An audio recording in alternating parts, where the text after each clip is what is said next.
राधे राधे। मेरा नाम है निकिता शर्मा और आप सभी का स्वागत है श्रीमद् भागवत गीता की इस श्रृंखला में।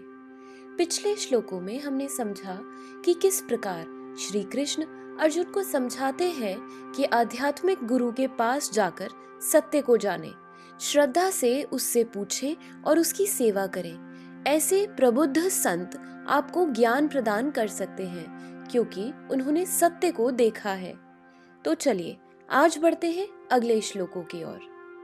श्रीमद् भागवत गीता के चौथे अध्याय के 35वें श्लोक में कहा गया है, यज्ञात्वा न पुनर्मोहमेवं यास्यसि पांडव येन भूतान्य शेषाणि दृक्षस्य आत्मन्यथो मयि। अर्थात स्वरूप सिद्ध व्यक्ति से वास्तविक ज्ञान प्राप्त कर चुकने पर तुम पुनः कभी ऐसे मोह को प्राप्त नहीं होगे, क्योंकि इस ज्ञान के द्वारा तुम देख सकोगे कि सभी जीव परमात्मा के अंश स्वरूप हैं, अर्थात वे सब मेरे हैं।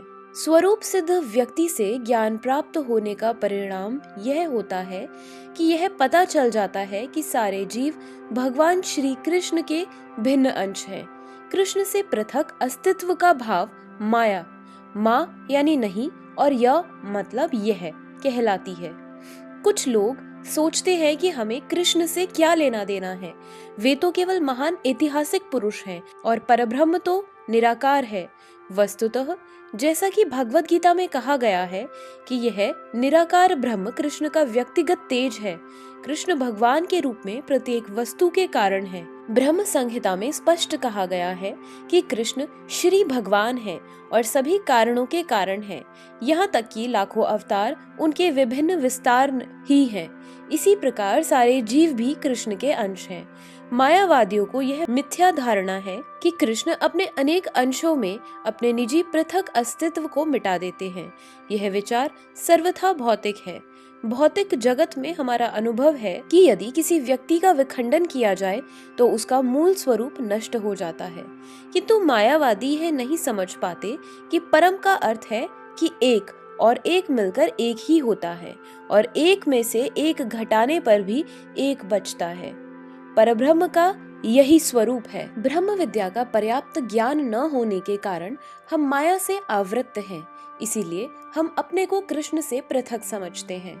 यद्यपि हम कृष्ण के भिन्न अंश हैं, किंतु तो भी हम उनसे भिन्न नहीं हैं। जीवों का शारीरिक अंतर माया है तथा वास्तविक सत्य नहीं है। हम सभी कृष्ण को प्रसन्न करने के निमित्त हैं। केवल माया के कारण ही अर्जुन ने सोचा कि उसके स्वजनों से उसका क्षणिक शारीरिक संबंध कृष्ण के शाश्वत आध्यात्मिक संबंधों से अधिक महत्वपूर्ण है। गीता का संपूर्ण उपदेश इसी ओर लक्षित है कि कृष्ण का नित्य दास होने के कारण जीव उनसे पृथक नहीं हो सकता। कृष्ण से अपने को विलग मानना ही माया कहलाती है। परब्रह्म के विभिन्न अंश के रूप में जीवों को एक विशिष्ट उद्देश्य पूरा करना होता है। उस उद्देश्य को भुलाने के कारण ही वे अनादिकाल से मानव, पशु, देवता आदि देहों में स्थित है। ऐसे शारीरिक अंतर भगवान का दिव्य सेवा के विस्मरण से जनित है, किंतु जब कोई कृष्ण भावनामृत के माध्यम से दिव्य सेवा में लग जाता है तो वह इस माया से तुरंत मुक्त हो जाता है। ऐसा ज्ञान केवल प्रामाणिक गुरु से ही प्राप्त हो सकता है और इस तरह वह इस भ्रम को दूर कर सकता है कि जीव कृष्ण के तुल्य है। पूर्ण ज्ञान तो यह है कि परमात्मा कृष्ण समस्त जीवों के परम आश्रय हैं और इस आश्रय को त्याग देने पर जीव माया द्वारा मोहित होते हैं, क्योंकि वे अपना अस्तित्व पृथक समझते हैं। इस तरह विभिन्न भौतिक पहचानों के मानदंडों के अंतर्गत वे कृष्ण को भूल जाते हैं।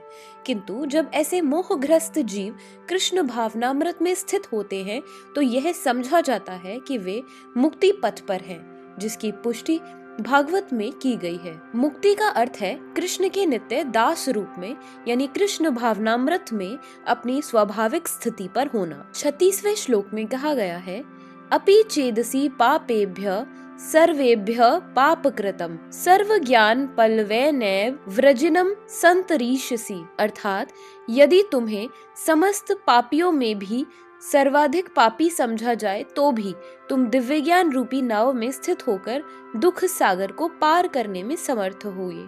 श्री कृष्ण के संबंध में अपनी स्वाभाविक स्थिति का सही सही ज्ञान इतना उत्तम होता है कि अज्ञान सागर में चलने वाले जीवन संघर्ष से मनुष्य तुरंत ही ऊपर उठ जाता है। यह भौतिक जगत कभी कभी अज्ञान सागर मान लिया जाता है, तो कभी जलता हुआ जंगल। सागर में कोई कितना ही कुशल तैराक क्यों ना हो, जीवन संघर्ष अत्यंत कठिन है। यदि कोई संघर्षरत तैरने वाले को आगे बढ़कर समुद्र से निकाल लाता है तो वह सबसे बड़ा रक्षक है।